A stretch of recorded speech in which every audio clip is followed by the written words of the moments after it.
Welcome back to The Price of Business. I'm your host, Kevin Price, talking to you about you and your business. Delighted to have my friend on, Tom Taormina, and he is an interesting gentleman. He has got the right stuff. He worked in the space program. He was a pioneer in the space program. And, a lot of people say that they were whatever before it was cool. Well, let me tell you, it was never cooler than it was during the era that Tom was with it. Tom, tell us a little bit about that story before we get into our topic, and also about your company. Top of the morning, Kevin. Great to be with you again. Well, thank you. I spent 14 years at Mission Control during Gemini Apollo. I was on duty the night of Apollo 13, and that rich history has led to a 40-plus year career of helping companies trying to replicate what it was that allowed us to win the space race in 7 years. So my company is Apollo Business Solutions, and we help organizations achieve their greatest successes. Just like that new bumper music, that's great. Was that orbital music? I'm trying to think who was... Guns N' Roses, yeah. We like that. I like that. Yeah, that's a good segue song for you, actually, for what you do. Tell me a little bit about our topic today. Why don't you introduce it for us? Well, over the years, I've been blessed with being involved with companies for more than 40 years and coming up on 700 companies, and I've watched the organizational maturity of a number of companies, an entire generation in some cases. And we put together a business maturity model that allows our clients to pick the level of success that they want to achieve.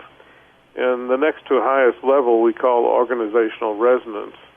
And what that's about is most companies, when they start becoming financially successful, at least they're making payroll, and there's monies to be spent on expansion and that sort of thing.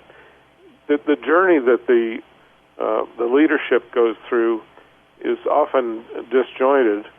The bottom line enhancement sometimes becomes the driving force instead of the customer service and technology.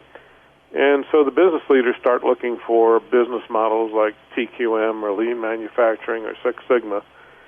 And they give a certain amount of help to processes, but at the end of the day, until they start looking at their organization as a living entity, as it were, and try to bring it into organizational resonance, as I call it, where all components within the company are operating at peak efficiency.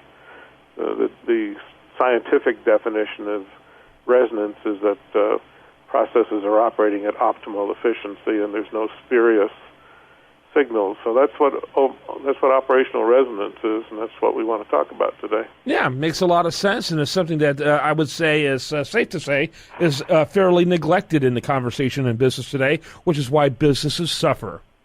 Yeah, I'd love to see our listeners take away some tools that they can go back to the office, as long as they're not trying to text it, that they can take back to the office and start contemplating.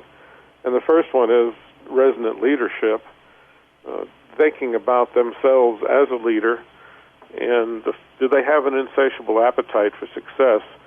Do they put down a clear mission and vision and value set? Do they have unbending resolve to create winners within and without? So resonant leadership is the first tenet that I'd like them to contemplate. Okay, very good. And where do you begin, though? You know, it really does require a mind shift. Talk a little bit about that. Well, the mindset is excellence. It's something that's dearly missing in our country these days, and we're not going to get off into that topic this morning, but we're bent on perfecting mediocrity. I'm asking those who run businesses to recalibrate their focus and look at are they trying to produce excellence? Are they trying to create happy customers? Are they trying to create products and services that are free from liability? Talk about phase-locked workforce. Yeah, another one of my great scientific terms. The workforce has to operate as one cohesive unit, and that's seldom the case. A lot of companies wind up with these little pockets of informal organizations that want to run themselves. If everyone in the organization was pulling in the same direction and everybody had the same incentive to excellence, then playing by the rules or playing by whatever set of guidance you have to run the company becomes cool. It becomes cool to play by the rules. And that company is going to be so much more successful than the one that has continual internal strife. And that requires from the top down, doesn't it? That's part of the problem, is the hypocrisy among the leaders when it comes to the things that they try to impose on those that work for them.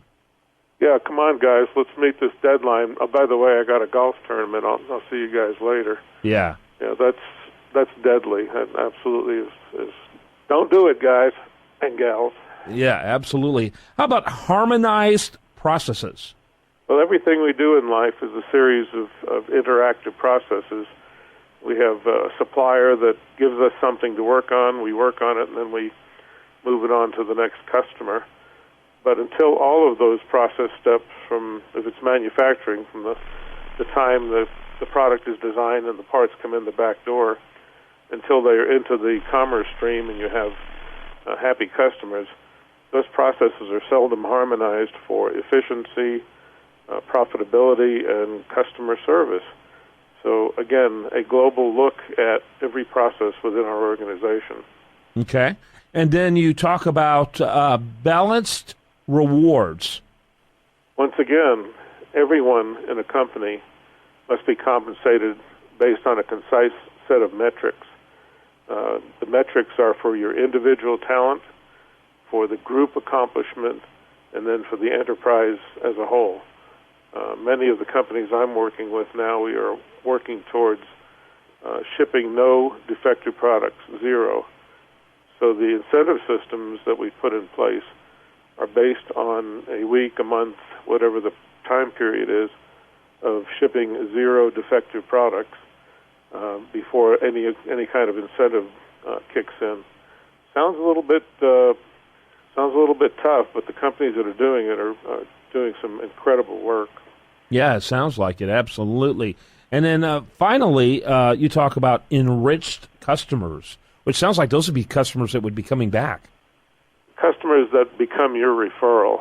To me, that's the antithesis of customer satisfaction, is a customer that's going to tell his friends, coworkers, neighbors that, boy, you really need to hire these guys because their products, their services, you get more than you pay for, and I just can't recommend them highly enough. Raving fans. You want raving fans. Absolutely. As the Kim Blanchard book so eloquently talked about. So talk about some of the benefits of this.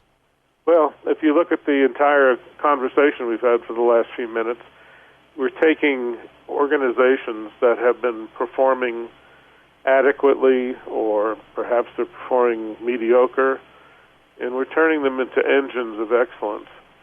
And not only does it have monetary and personal and growth and career rewards for everybody, but it sets a benchmark in the community. You become part of the Sunday business page where you're showcased as a company that's exceptional or unusual, and it takes off within the community. You suddenly become a benchmark, and if that's not what you're wanting, is to be on the Sunday paper business page being exalted as an excellent business, then perhaps you ought to revisit your business goals. There you go, Tom Taormina. By the way, give the best website for people to go to learn more about what you do. oresonance.com, oresonance.com. It's the abbreviation for what we just discussed, organizational resonance. And I encourage you to learn more about what he does, because I think it can make a huge difference in your business. Thank you, sir. When we come back, much more for you. Do want to remind you, best content here will be found over there at usdatareview.com, and you're listening to The Price of Business.